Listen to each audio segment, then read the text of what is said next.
Hola, somos Daniela, Héctor y Asiel y este es nuestro proyecto Cuando el móvil calla. Cada vez hay más catástrofes naturales y situaciones de emergencia. Actualmente muchas alertas llegan a través del móvil, pero estos sistemas dependen de redes eléctricas que pueden caer o ser saboteadas en cualquier momento. En cambio, las alarmas sonoras no necesitan dispositivos ni conexión digital. ¿Os habéis preguntado alguna vez cómo sonaría una alarma para evacuar la Tierra? ¿O cuál sería la alarma más eficaz si estuviésemos en otro planeta? La respuesta está en la física del sonido. En este proyecto exploraremos cómo las alarmas sonoras se ven afectadas por las diferentes condiciones del medio por el que se transmiten. Investigaremos la comprensión del sonido y cómo la frecuencia y la velocidad de las ondas sonoras cambian en diferentes atmósferas, como por ejemplo en una repleta de CO2. A través de experimentos veremos cómo estas variaciones influyen en la eficacia de una alarma. Nuestra pregunta principal es, ¿cómo podríamos diseñar una alarma eficaz? Para ello tenemos que estudiar a fondo el sonido.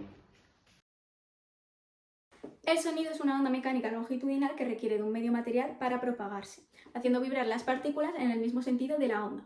Sus características principales son la amplitud, que determina el volumen o la intensidad de la onda, la longitud de onda, que es la distancia de un ciclo de onda completo, y por último, la frecuencia, que determina si un sonido es agudo o grave. El rango audible de los humanos está entre los 20 y los 20.000 Hz. La velocidad del sonido varía según el medio, la temperatura, la densidad, la elasticidad, entre otras, y se relaciona con la frecuencia y con la longitud de onda mediante esta fórmula, donde si tenemos una velocidad constante y una frecuencia baja, la longitud de onda será mayor y viceversa. Hemos estudiado otros conceptos como la difracción, que permite rodear obstáculos y pasar mediante aberturas, y nos permite oír sonidos que no están a vista directa. Y por último, la absorción, que es la propiedad de algunos materiales, sobre todo los blandos y porosos, en disipar la energía sonora, reduciendo el sonido y el eco. Estos conceptos son fundamentales para entender el sonido y poder diseñar la mejor alarma en medios más complejos. Creemos que la velocidad que viaja el sonido no es la misma en todos los sitios, así que planteamos la hipótesis de que en otros planetas, con atmósferas distintas a la de la Tierra, el sonido irá más rápido o más lento, cambiando así la fórmula V igual a la onda por F. También pensamos que no todos los sonidos llegan igual de lejos. Las frecuencias altas y los sonidos agudos se pierden más fácilmente en la distancia al chocar con cosas que las frecuencias bajas y los sonidos graves. Por eso, al alejarnos de una fuente de sonido, si hay obstáculos, o algunos tonos se oirán más débiles o desaparecerán antes.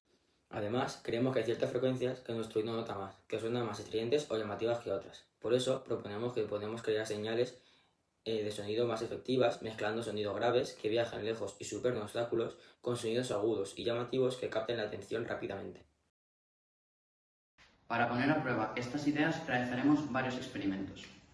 En primer lugar, para demostrar que el sonido necesita un medio material para propagarse, utilizamos una campana de vacío. Al extraer el aire de su interior, observamos que el sonido emitido por un timbre colocado dentro desaparece gradualmente. Esto confirma que al no haber partículas que transmitan la vibración, el sonido no puede viajar. Por lo tanto, demostramos que el sonido es una onda mecánica. Un ejemplo real de esto ocurriría en la Luna. Allí el sonido no se propagaría debido a la ausencia de una atmósfera. Por este motivo hemos planteado una alternativa: transmitir la señal de emergencia a través de vibraciones por la superficie del planeta, así aprovechando el suelo como medio sólido de propagación. Para simular cómo percibiríamos una alarma en un entorno sin sonido aéreo, como el de la Luna, hemos utilizado cascos de obra con aislamiento acústico. Al ponérnoslos, bloqueamos todo el sonido ambiental, intentando replicar la ausencia de sonido. Entonces hemos transmitido una señal de alarma simulada a través de vibraciones para percibir esa alarma en la Luna. En el próximo experimento medimos la velocidad del sonido, que se basa en la resonancia. Utilizamos este tubo, que tiene un extremo cerrado y otro extremo abierto, y con la varilla modificamos la columna de aire. Golpeamos un diapasón en el extremo abierto. Este vibró y también el aire que contenía dentro, y con la varilla modificamos la longitud del tubo. Lo que queríamos hacer era que el aire que bajara por el tubo y el que rebotara con la parte cerrada se reforzaran entre sí, creando una onda estacionaria. Los puntos que se escuchaban más fuerte eran los diferentes armónicos. Las ondas estacionarias se forman de manera muy exacta. En la parte cerrada se formaba un nodo, ya que el aire no se movía en la parte cerrada y es el punto de mínima vibración.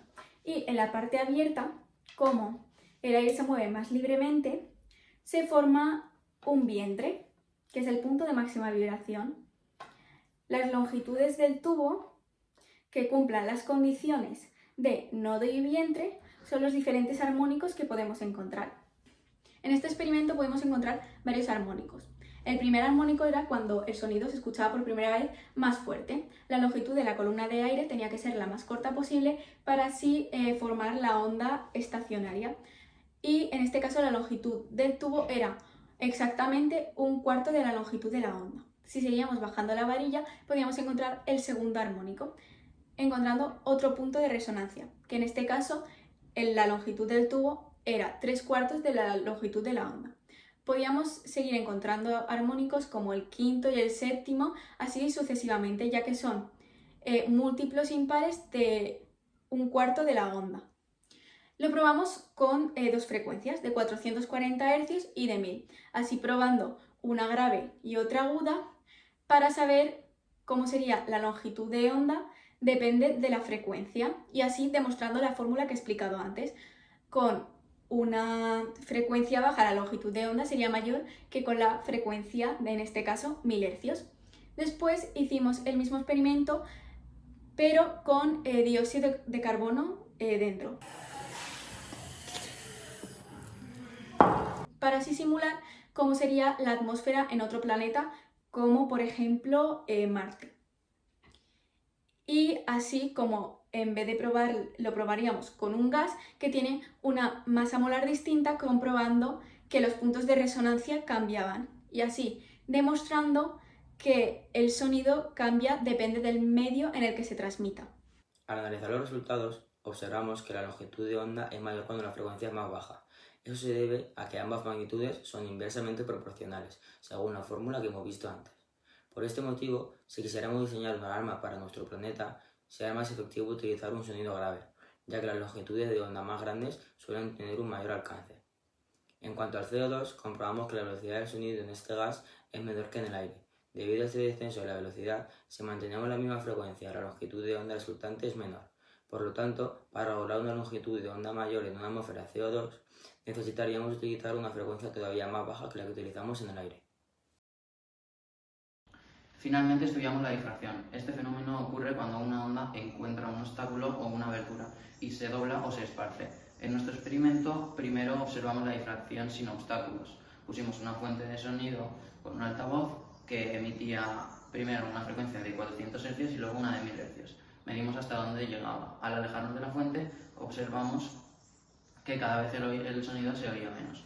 Esto se debe a que la energía de la onda sonora se distribuye en un frente de onda, cada vez más grande a medida que se aleja de la fuente, disminuyendo su intensidad. Tras analizar los resultados, confirmamos que la frecuencia más baja llega a un mayor alcance que la frecuencia más alta, confirmando las observaciones del experimento anterior. Sin embargo, el desarrollo de la práctica presentó dificultades. Debido al elevado ruido de fondo en el laboratorio, no fue posible medir con precisión la difracción. El sonido de frecuencia fija se enmascaraba con el sonido ambiental, lo que dificultó la toma de datos.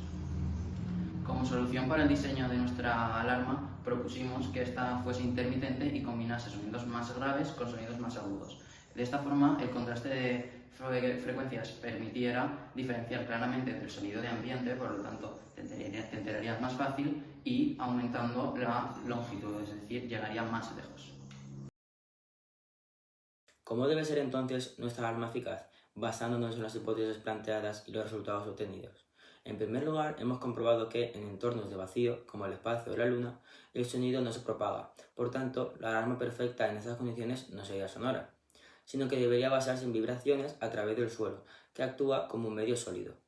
En lugares donde sí hay una atmósfera para que el sonido viaje, como es nuestro planeta, la Tierra, hemos observado que las frecuencias más bajas, es decir, los sonidos graves, tienen una mayor capacidad de propagación, llegan más lejos y gracias al fenómeno de la difracción son capaces de saltar o rodear obstáculos mucho más fácil que los sonidos agudos, que son las frecuencias más altas. aunque se pierden antes con la distancia, son mucho más llamativos para el oído humano. Esto nos ayuda a captar la atención rápidamente. En lugares donde la velocidad del sonido es más baja que en la Tierra, como por ejemplo con la atmósfera de CO2, lo que tenemos que hacer es utilizar frecuencias aún más bajas para así poder aumentar la longitud de onda y llegar a un mayor alcance. Con todo esto hemos podido confirmar nuestras hipótesis y eran todas ciertas. Para diseñar la mejor alarma y la más eficaz tenemos que mezclar sonidos graves para tener un mayor alcance y sonidos agudos para llamar la atención y distinguirse del ruido ambiental.